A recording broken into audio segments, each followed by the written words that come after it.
देखो auto immune जब भी हम कहते हैं, is auto immune disorder treatable? क्या ऑटो इम्यून डिजीज को ट्रीट किया जा सकता है? 100% yes, but not through medicine.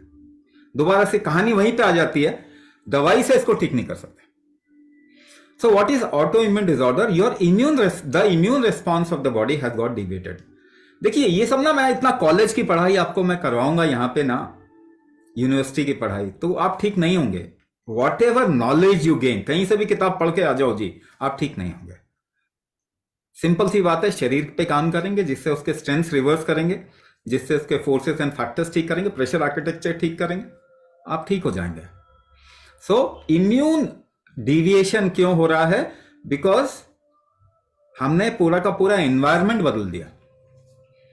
Your body is not design for medicine, but we start taking medicine from childhood, बचपन से दवाइयां लेने लग गए, तो मेटाबॉलिक सप्रेशन हो रहा है आज के टाइम पे पूरी दुनिया में। सबसे ज्यादा बीमारियां कौन सी हैं? सबसे ज्यादा बीमारियां कौन सी हैं? Diabetes, blood pressure, thyroid, and auto immune disorder का भी एक पक्ष है, कैंसर। तो इससे क्या हो रहा है? मेटाबॉलिक सप्रेशन के कारण होता है। तो जो आप दवाई खाते हैं उससे मेटाबॉलिक सप्रेशन होता है, तो इम्यून बढ़ता है, मेटाबॉलिक सप्रेशन होगा तो इम्यून रिस्पॉन्स बढ़ेगा। जैसे ही आपका बॉडी रिस्क में आएगा ना, इम्यूनिटी बढ़ जाएगी। और मेटाबॉलिक सप्रेशन अगर हो गया, बार इम्यूनिटी अगर आप उठ ही रहे हमेशा, नीचे नहीं आ पाए, मेटाबॉलिक स्ट्रेंथ ऊपर नहीं जाएगी या मेटाबॉलिज्म ऊपर नहीं जाएगा आपका, तो ये ज्यादा रिस्क क्रिएट करने से, because we are taking medicine, the environment is deviated, the food is deviated, so body thinks कि हम रिस्की जगह पे आ गए, तो वो इम्यून रिस्पॉन्स बढ़ा हुआ रहता है। This is called as auto immune disorder. तो जैसे ही आप टॉलरेंस बिल्ड कर देंगे, the moment you build tolerance to the newer kind of an environment and food and medicine, what will happen? सबसे पहली चीज क्या होगी कि इम्यून रिस्पॉन्स कम हो जाता है। The moment immune response goes down, the metabolic response goes up. आपका मेटाबॉलिज्म बढ़ेगा ही बढ़ेगा, guaranteed.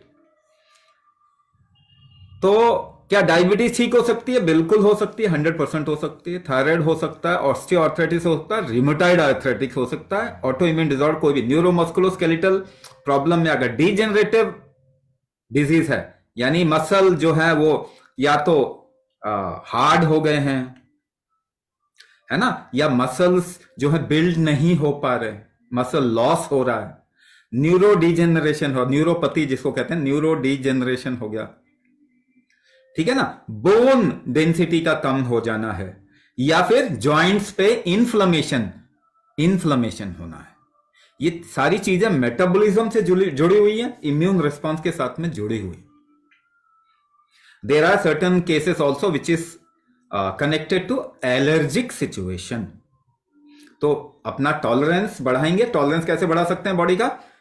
There is no other way but kumbhak. Kumbhak से आप टॉलरेंस बढ़ाते हैं। 10 किलो उठाइए, कैसे उठाएंगे? सांस रोक के। 20 किलो उठाना तो सांस रोकने की क्षमता ज्यादा होनी चाहिए।